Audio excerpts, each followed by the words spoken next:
everyone, and welcome back to the Cabral Concept. I'm Stephen Cabral, board-certified naturopathic doctor, and today on our Weight Loss Wednesday show, I'm going to take you through some old-school Ayurvedic weight loss tips to boost metabolism. I'm referring to them as old school today, but honestly, they've all been proven scientifically through research, through double-blind placebo studies, and I want to share those with you today, but also let you know why they work. So I think it's just as important to understand the mechanisms of why things work so that you can start to correlate that to other areas of your life and other tips. So if I start to talk about certain herbs today, I'll tell you why this group of herbs works as a natural weight loss, we'll call it pill, with quotations around it. Now, there are safe weight loss modalities and unsafe ones, and of course, I'm going to bring you the very safe ones today. And when I talk about weight loss as well, let's just step back 1 minute. And what I want to say is we're referring to weight loss as a way to speed up the metabolism. So really, this is great for anyone to boost the metabolism, but there are a certain group of people, we'll call that the endomorphic body type or the kapha body type, which I'll be referring to today on the show. So that body type is just going to be far more prone to adding body fat, yes, but they're also going to be more prone to holding on to water weight. So this is the stuff that I call toxic water weight, where they're more prone to add this water weight when their body's holding on to more estrogen, more toxicities, more plastics from the environment, all those different types of things. But also then it can lead to cellulite. So we say like, okay, well, it leads to fat. Yes, of course, we know that. Then it leads to toxins. Okay, we have that. Then we lead to congestion of the lymph. So we're starting to just get puffier and more swollen. And then what happens is we get the cellulite because the cellulite also starts to get intertwined with the fascia, the tissue of the body, and it becomes misshaped. And actually, that's what you're looking at. So there are great Ayurvedic ways to get rid of cellulite that we'll be chatting about today. But really what we're talking about is how can we boost that metabolism so that this kapha body type, this endomorphic body type, or anyone, again, your Vikruti or your natural genotype, can change based on your environment. So it's kind of like your genes. When we look at our genetic testing, we say, okay, this person's prone to this, this, and this, but that doesn't necessarily have to happen unless they're put in a certain environment. But I've seen ectomorphs, the Vata body type, who are very, very thin, also get overweight, more of like the thinner arms, thinner legs, but a big belly or maybe big hips. And that's because, again, they've done too many things that lead to that toxic accumulation, which leads to fat as well. So let's talk about it right now. Let's get right into it. 7 Ayurvedic weight loss tips to boost your metabolism today. That's what we're talking about. So we're going to go right through the day. And really, the way that I learned this was, yes, in textbooks, of course. My mentor was one of the people who actually wrote all of the books for Dr. Vasant Lad. And Dr. Vasant Lad was really one of the first Ayurvedic doctors to come here to the U.S. and to teach Ayurvedic medicine from India in the United States. And so I was fortunate enough to study directly under one of his pupils, who was one of his most prized pupils because she actually was chosen to create and write the textbooks. His is called the Textbook of Ayurveda, a complete guide to clinical assessment. And then he has another one called Textbook of Ayurveda, Fundamental Principles. So you read that one first, of course, volume 1, then you can read volume 2. Great books. Again, my mentor, Dr. Margaret Peat, wrote those books. And she did them along with editors and other people as well, but she translated all of his lectures and was able to put that into textbooks. But I will tell you this, it's so hard to learn just from books alone, and that's why you need clinical application. That's why I'm very happy that when I was getting my degree, I had to spend 2,400 hours in clinics and hospitals and practices all over the world. I mean, I chose to study all over the world. I could have just stayed in the United States, but I didn't, and I did it on purpose because I totally believed that the United States was not the end-all, be-all for medicine. I couldn't believe that was possible, and the reason why I couldn't believe it was possible is because I saw so many people around me who had been let down by so-called modern medicine. My parents had autoimmune-based issues. I was a really sick kid. They told me it was all in my head. These are things that, the best doctors in the world should not be saying. They should have the answers. Why didn't they have the answers? Because that's one form of medicine. It's just one form of medicine. So what I did was I said, okay, there's got to be more to this. And so what I did was I simply studied all of the different forms of medicine. If you name a form of medicine, I'm telling you right now, I've studied it. I really have. And that's because I'm as skeptical as anyone, and I want to see what actually worked. So I studied homeopathy. I studied Ayurvedic medicine, traditional Chinese medicine. I studied all of the ancient antiquity-based, herbal-based medicines, which, to be honest, very similar to traditional Chinese medicine, very similar to Ayurvedic medicine, once you understand how to read it based on what the herbs do, heating, cooling, when when you look at it like that, like, okay, this makes sense. I'm going to make it even easier today on the show. And then, of course, I studied functional medicine with the best of the best. I studied microscopy, so I'm looking at live blood, dried blood, all of that. And I don't say one is better than the other. Absolutely not. What I do is I draw upon all of those great forms of medicine, including today's conventional medicine. There's a time and place. And I say, okay, this is what's best for the person that's sitting directly across from me or directly across from my computer on Skype. So that's how it works. And I mean, honestly, that's what you should be looking to yourself, is like, don't get yourself stuck in one bubble. Reiki works, Ayurvedic medicine works, energy medicine works, all these things work when it's applied correctly, right? And usually they work better when it's a multifaceted approach. So I just went off on a little tangent there. What I'm going to do is pull things back front and center to get back onto our Ayurvedic weight loss tips for boosting your metabolism. Okay, first things first. The number one thing you want to do for that kapha body type is your body wants to sleep, and it wants to sleep for hours and hours and hours. Once you've gotten your 8 hours of sleep, it's time to get up. It really is. In Ayurvedic medicine, the kapha body type is the sluggish body type. It's slower to get going. In Ayurvedic medicine, I believe this as well, you want to be getting up 5 o'clock, 6 o'clock, before 7 o'clock. You want to get up when cortisol is starting to peak so that you can take advantage of that, so that you can get up and go, get your body moving. Again, it wants to sleep all day. It wants to just rest. It's naturally sluggish. You have to literally move it and push it. So that's number one. Number two is this. Really great study. So, and again, each one has their own study behind it. Some of them I'll call out, some I won't, but I've spoken about many times in the past about natural cortisol rhythms for that first one. Cortisol is peaking around 6 o'clock in the morning, 7 o'clock maximum, and you need to take advantage of that. You need to get out of bed, which means, of course, count back 8 hours. What time should you be going to bed? About 10 o'clock at night. I talk about that much more in my new book, which I'm putting the finishing touches on right now. Really excited about that. Okay, we're moving on to number two. Number two is drink green tea. So this isn't the only tea, but I want to mention green tea because there's actually some good studies on it now. You can take green tea actual capsules, or you can take the tea leaves. But the study that I saw that I thought was pretty remarkable was done with 600 milligrams of catechins. So that's the natural plant-based metabolism booster within inside green tea, basically the leaves. So the leaves are picked and they're used as a tea, dried or loose leaf. You can do it in a little pouch. You can do a tea press, or you can take it in capsule. But about 600 milligrams was used. This is over a 12-week period of time, and there was clinically significant fat loss, BMI reduction, waist-to-hip ratio reduction, and also LDL cholesterol reduction. So really nice. That's on PubMed. If you want to look it up, it's called Ingestion of a Tea Rich in Catechins Leads to a Reduction in Body Fat and LDL. So really, really, again, just good research, but here's the bottom line. If you're looking for something to drink instead of coffee, although coffee can boost the metabolism, we have to just be careful of those adrenals, all that. Green tea, a little easier on the body with that L-theanine and theobromine, which will give you the caffeinated boost, but not give you as much of a peak and allow it to extend a little bit longer.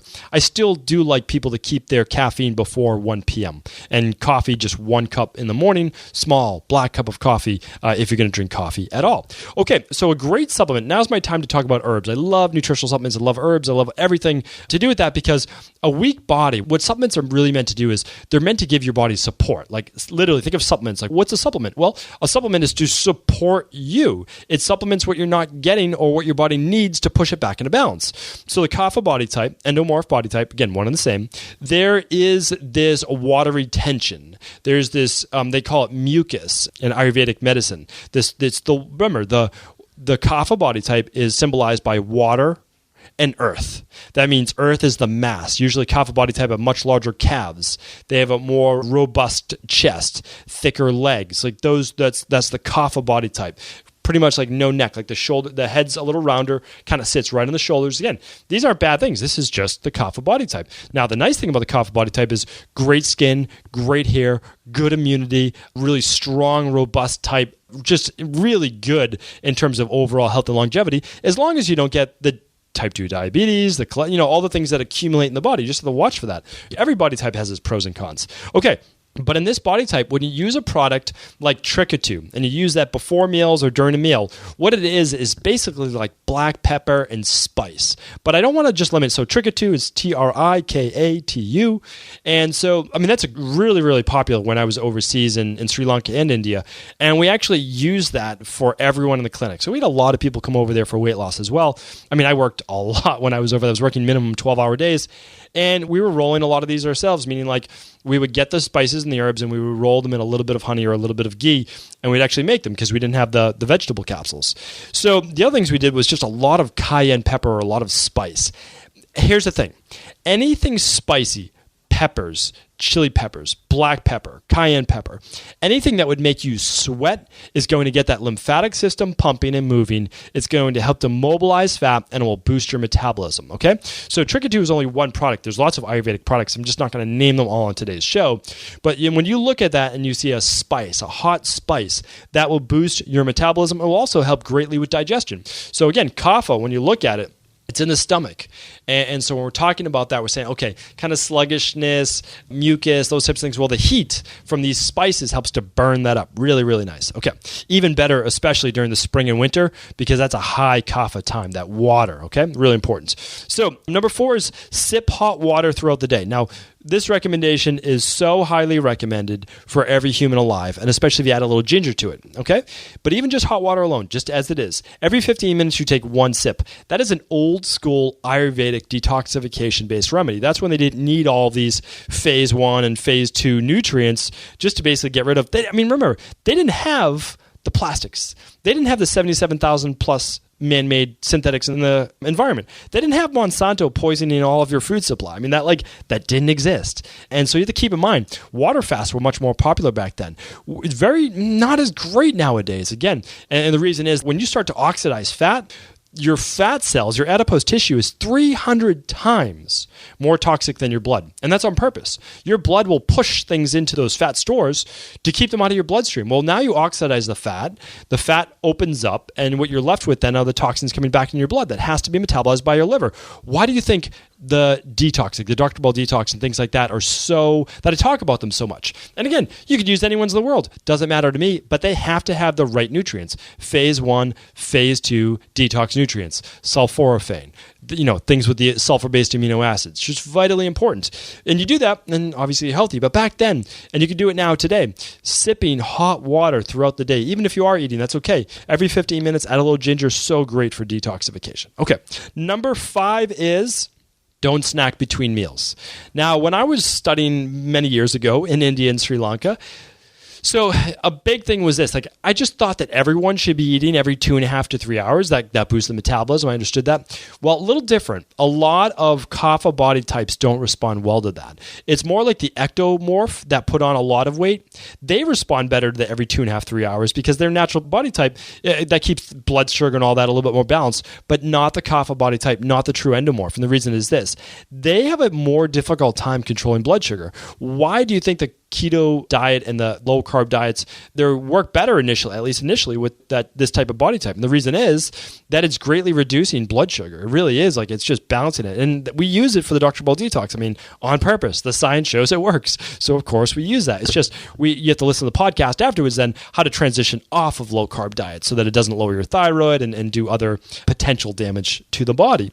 So not snacking between meals gives you 3-4 plus hours. And what it does is it allows you then to tap into body fat stores because you have to lower your blood sugar between meals. And again, just tune back in. Just go to stephencabral.com/podcast. And you'll see just last week and the week before, I talked a lot about balancing blood sugar. It tells you exactly what you need to do. It tells you can get a glucometer, like all these great things that I don't want to take up your time today because we want to keep them at their own separate podcast. So really great tip, and honestly, it really does work fantastically well. Okay, number 6, use self-massage before bed or upon waking to reduce water retention and stagnation. So believe it or not, when I was this was in India actually, in Trivandrum, in the south of India. I was at an old Ayurvedic clinic, very world-renowned, whatever you want to call it. And I worked with some great practitioners, some great doctors. So basically over there, what the doctors do is they write the protocol, they write the prescription, and they have Ayurvedic practitioners implement that. So I obviously was a practitioner that the doctors were saying, do this, do this, do this, and I would work with the patients and we would implement all of that. Well, one thing we did was actually something called a mustard powder massage, and we also used things like triphala powder, and we used items that, again, heated the body, but also improved circulation, again, moving the lymphatic system, right? So what we're doing is, in modern day, you don't have to do that type of massage, although mustard baths and things like that do work, but I don't want to get into that today because, again, now that I mentioned, I have to say something. You do have to cover your genitals and any areas that are very sensitive with oil or Vaseline or something like that when you use a very hot bath, because I know that some people might use that for detoxification. I'm not going to get into that today. Unless you know the specifics, I'm not recommending it. But what I am recommending is simply dry brushing when you wake up in the morning before the shower. And I've talked about that on previous episodes on how to get that lymphatic system moving. That is so tremendous for cellulite. It really is. It works so great to get that lymph system moving. Self-massage, you can simply use sesame oil. And you're going to massage the same way with dry brushing, and you'll massage up your body to your heart. Again, I'm not going through that today, but you can check out previous podcasts. I'll try to put it in today's show notes as well. Okay, and number 7 is do not eat before bed. Okay, so I know we're not supposed to snack before meals, but a lot of people like that little something right before bed. Here's the issue with that, is that hopefully you're going to bed a couple hours after eating, and what you're doing then is now the blood sugar is down right before bed. So if we eat again, we're going to spike that blood sugar. We don't want to do that, okay? Even with like whey protein or something like that, well, that can still spike your blood sugar, even just with the whey protein, okay? Because I know a lot of people do like a little shake before bed. What we want to do is keep it low, and here's why. I want your body for the next 8 hours to tap into body fat stores, okay? I don't want it to use the sugar from your last meal as an energy source, as an energy fuel. I want that dinner before bed ideally to be a good amount, a couple cups of vegetables, gets your nice not your starch, but your high fiber vegetables, some good protein, some good fat, okay? It's going to work for you. You're going to feel good. You're going to feel satiated.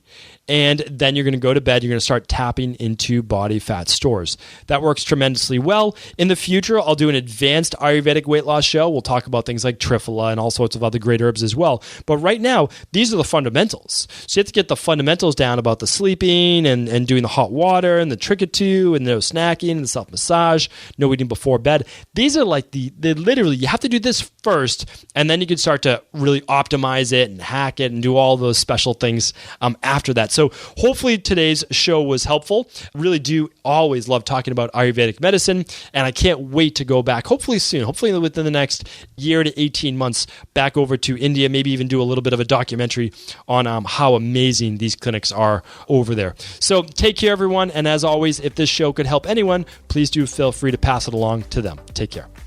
Thank you for just tuning into another Cabral Concept. As a valued listener, during the month of April, I'd like to send you one of the exclusive online personal training workout packages I've created for my private clients all around the world. They're literally the same travel and bodyweight workouts I create for celebrities, athletes, and executive CEOs to stay in shape whether at home, in the gym, or on the road. Plus, I also want to ship you the same exact 5-piece resistance band set I send them as well. They're also the same bands I use at my home and when traveling. You cannot buy this online band workout package anywhere else. The home and travel band exercise set with the online workout is only available exclusively through the StephenCabral.com/store and is yours free of charge when you purchase any functional medicine lab test. You can choose from any of our popular food sensitivity tests, organic acid test, hair tissue mineral analysis, adrenal and hormone, thyroid, weight loss testing, vitamin D, inflammation, parasite, genetic testing, the toxicity test, and many more. We mail all labs to you in the US, Canada, and the UK, and each one of these labs can be done right at home with a simple urine, hair, stool, finger poke, or saliva sample. You'll get your results in just a few weeks after mailing in your at-home lab test, and we even provide a complimentary health coaching phone consultation with most lab kit packages. To put functional medicine to work for you and find the underlying root causes keeping you from total body health and wellness, I can't recommend lab testing enough. Plus, as a bonus this month, you'll be getting my resistance band package with the online workout to do right at home, at the gym, or when traveling. Just go to StephenCabral.com/store for details and to get yours today.